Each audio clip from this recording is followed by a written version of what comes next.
In a move that in no way surprises me, Democrats have turned the story of a mass shooter in Nashville into a fundraising opportunity for what they call the Nashville 3. But there's a better hashtag, and that's Nashville 6. The innocent people who were killed by a deranged mass shooter in Nashville. Kamala Harris flew down to Nashville, but not to visit the families of the victims, to visit and help Democrats bring back expelled lawmakers into the House. Here's a story from Reuters. Tennessee Democrats push to bring second expelled lawmaker back to House. Amazing. They on Tuesday will press for a reinstatement of a second state rep who was expelled for leading a gun policy protest on the floor of the state house after the first was reinstated Monday. What's that? That's right. One of the Democrats who was already expelled has already been reinstated. That's it. These people waged insurrection in their capital. When there was a legislative session, protesters stormed the Capitol, fighting with police, and lawmakers joined them. They were expelled because of this. The Democrats have immediately moved to reinstate them, bringing one back already. Now, the guy who was brought back, it's my understanding, actually assaulted, or was arrested, I should say, for assaulting members of the legislature previously. He was banned from the Capitol for life, and then he won an election. This is happening. Democrats are embracing this. They don't care. It's a remarkable narrative building, to be completely honest. 6 people dead, 3 children, and the only thing Democrats will talk about is how the GOP are fascists for expelling them. Justin Jones pumped his fist and declared power to the people as he returned to the State House of Representatives on Monday after being restored by the Metropolitan Council of Nashville and Davidson County. I hereby call on the legislature to once again expel him. Do it again. Just keep doing it. His colleague, Justin Pearson, the other young black legislator who was expelled last week, could get a similar vote for reinstatement on Wednesday when the Shelby County Board of Commissioners will consider reappointing him to his Memphis district. You might try and silence it. You might try and expel it. But the people's power will not be stopped, Pearson told supporters outside the council chamber in Nashville following Jones's reinstatement. This is what democracy looks like. No, it doesn't. Democracy is when you engage in insurrection, you get expelled. And then having your faction just reinstate you is not democracy. You're defying what the council actually voted on. But here we are.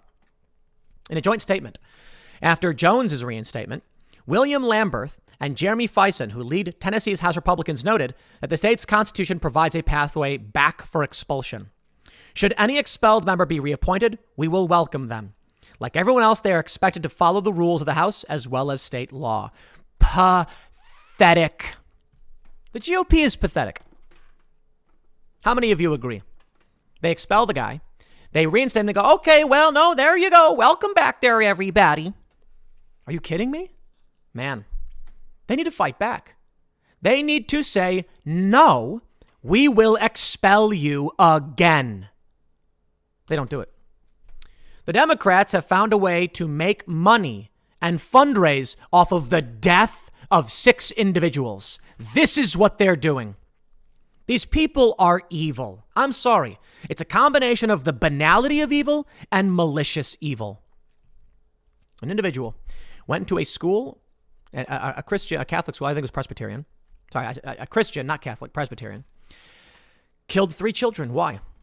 Where's the manifesto? According to several sources, sources that we've not verified, and I'll make sure this is very clear, but also many others who have heard similar, police sources state the manifesto makes it clear.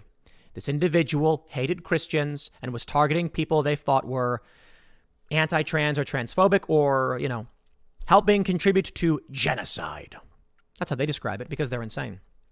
This person then killed children. And many on the left, not everybody, I'm just saying, we saw the sentiment on Twitter from some people saying, well, those kids were future fascists. And this is where we are. How the Tennessee 3 backlash fits into Dems' 2024 plan. The Tennessee 3 fiasco has been a boon for Democrat fundraising and recruiting because they're evil. No honest, objective person sees what happens and then says, yes, let's reinstate these people and give them money. Let's talk about January 6th.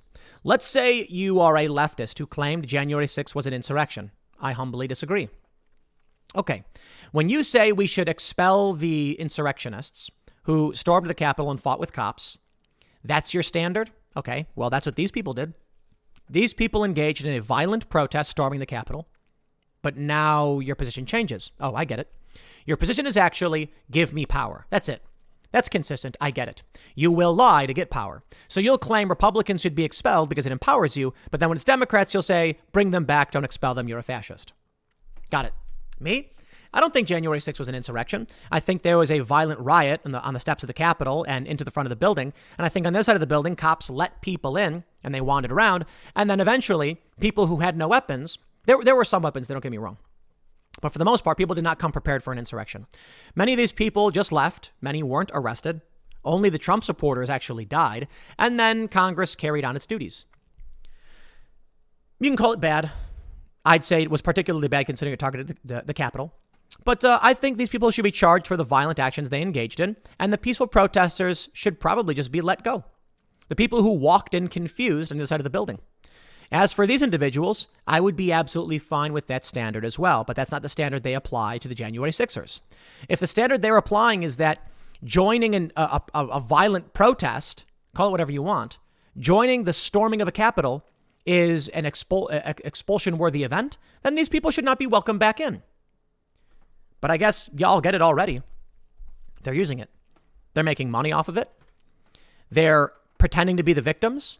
They're smiling. She's smiling as she hugs these two men as they shift the narrative away from the murder of children into them as the victims. The protesters that were joined by these men held up 7 fingers, signifying that the trans mass murderer was a victim herself. Because they don't care. They don't care about gun violence. If they did, they'd actually propose some real alternatives for how we can actually end these things. No, they need racism. They need gun violence. They campaign on it.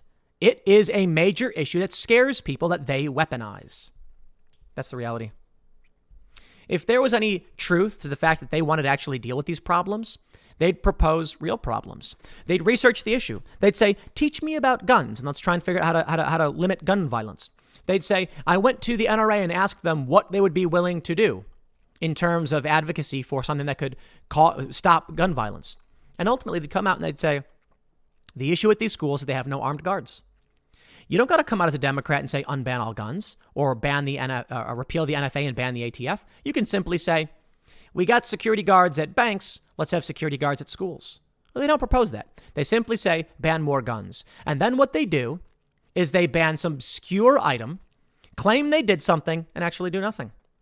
Case in point. You take a look at a Ruger 1022. This is one of the most famous examples. A Ruger 1022 with a wood rifle stock is a hunting rifle to Democrats. But you take the exact same weapon and give it a pistol grip, and now it's an assault rifle. How does that make sense? First of all, it's not an assault rifle, because assault rifle is legally defined and historically defined, but they call it an assault weapon because it has a pistol grip. The rifle grip doesn't change that much. I mean, I guess a pistol grip is better, but that's the standard? Right. Because Democrats know they're not going to get through legislation that outright bans guns because they'll have to go to the Supreme Court, and that can open up the door to repealing the NFA, depending on where the court stands today. Although I'm pretty sure Brett Kavanaugh is for gun control, not a fan. No, they know that they have to tread lightly.